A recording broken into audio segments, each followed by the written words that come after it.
Can Deion Sanders find success in his second year with Colorado? Boulder, Colo. Rain pelted Deion Sanders as he walked out of the tunnel onto Folsom Field for his second spring game as head coach. Fans in the lower bowl cheered and clamored for him to get a little closer. Sanders waved hello before walking out to the waterlogged field to check out the drills his players were running. Last year, a sold-out record crowd of 47,277 braved snow and frigid temperatures for their first glimpse of Coach Prime, a man whose presence alone made Colorado football relevant again and the talk of the college football world. This year, the stadium is not filled, with vast open spaces in the end zones and upper decks. But replicating Sanders' debut last spring would have been hard to do, even if it had been a clear day in Boulder. This spring, off a 4-8 season, some of that hype has died down. Sanders remains an outsized celebrity presence, with his own dedicated team of videographers and media and marketing representatives, deliberate in their every move. He has a new shoe line coming out later this year and said he wants his own jet ski line. They would be called Prime Mobiles, he said. But when it comes to football, the play on the field last year drew more questions than answers, particularly after a 3-0 start ended with losses in 8 of 9 games, including a 46-43 loss to Stanford in which the Buffs blew a 29-0 halftime lead.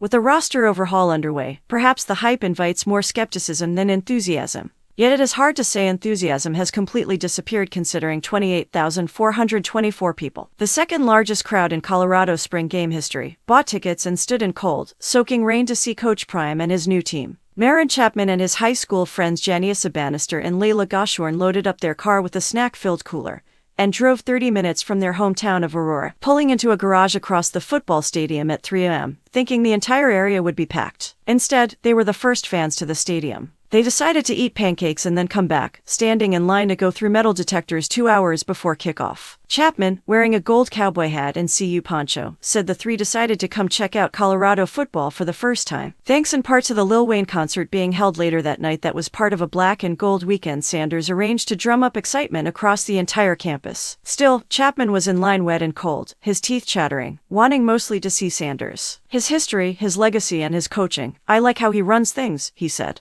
I was already excited last year. That was the first year of the program being rebuilt. But in the future, the program's going to be really successful because we're getting a lot of transfers and top recruits. Behind them in line, Michael Shelton flew in from St. Louis with Kennetha Paris and her daughter, Mariah, for the second spring game in a row. Shelton, who said he has followed Sanders since his NFL career, believed the excitement is still there. I know this year is going to be much better, he said. We're in a fast-paced world. Everybody wants it to happen right now. People want to see him fail. I see what people say about him. He knows, too. He keeps receipts. Spoken just like Sanders. Last year, everyone, both in the crowd and on the team, seemed happy to just be a part of what felt like a historical moment. This year, those in attendance, on the field and in the stands, made an effort to show they were putting in the work. That goes for quarterback Shedeur Sanders, who practiced and played this spring after fracturing his back at the end of last season. He also is spearheading a new offense under coordinator Pat Shurmur, one Shedeur describes as quarterback-friendly. It goes for two-way player Travis Hunter, who has practiced at the inside nickel slot this spring in addition to receiver,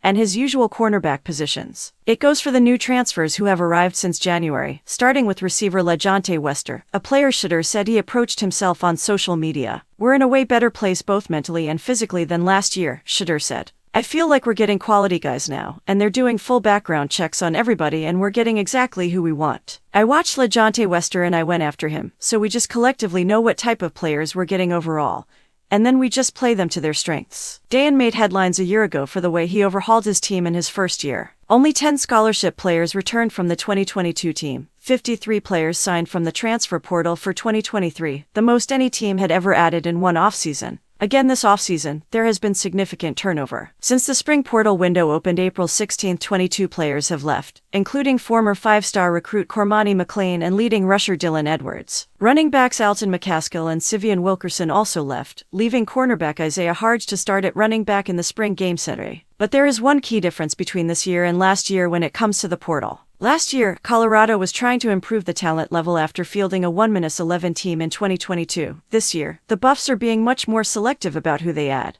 That includes fixing their offensive line, which had 5 new starters set but still lacks depth. Expect more additions to that group through the portal in the coming weeks. Even with the portal going on, I feel like we got all the negative energy out of the building, Shedeur said. So now it's just a positive vibe. No one's really complaining. I just want to win this year. So does Deion. In his post-game press conference, he expressed confidence that this would be a much better year. He seemed happy and jovial, fielding questions about the way Shedeur has handled the new offensive system, what becoming even more versatile has done for Hunter, and what his message is to recruits and portal players. He, obviously, sprinkled in a few one-liners along the way. The best one may have been, "I don't really fly fish, but I've been known to be fly when I fish." There is, of course, a sense of urgency beyond living up to the hype that has surrounded him and his program. With Shedeur and Hunter likely playing their final collegiate seasons, there is pressure to surround them with players that can help them win. Deion does have a methodical plan to get there, based in large part on the lessons he learned under Bobby Bowden and his defensive coordinator, Mickey Andrews, at Florida State.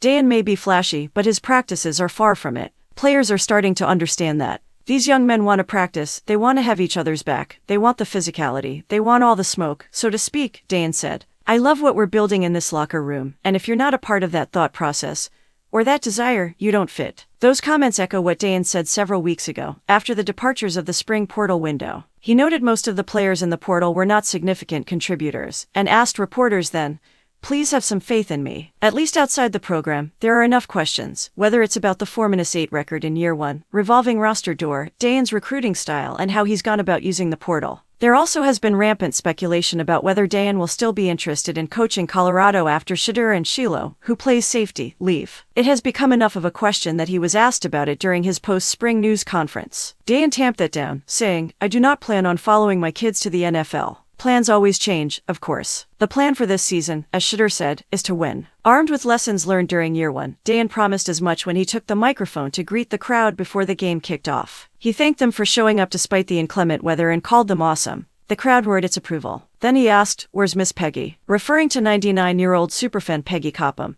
who has been going to Colorado games since the 1940s. The two struck up a friendship shortly after Deion arrived in Boulder, when he learned about her fandom and went to her house to introduce himself. She handled the ceremonial kickoff at the spring game last year, but in the pouring rain setting, Miss Peggy was safely sheltered far from the elements. That did not stop Deion from delivering a message directly to her. "We're going to get you to a bowl game, lady." Enjoying the content? Subscribe, like, share, and drop a comment to be a part of our amazing community. Your support means the world.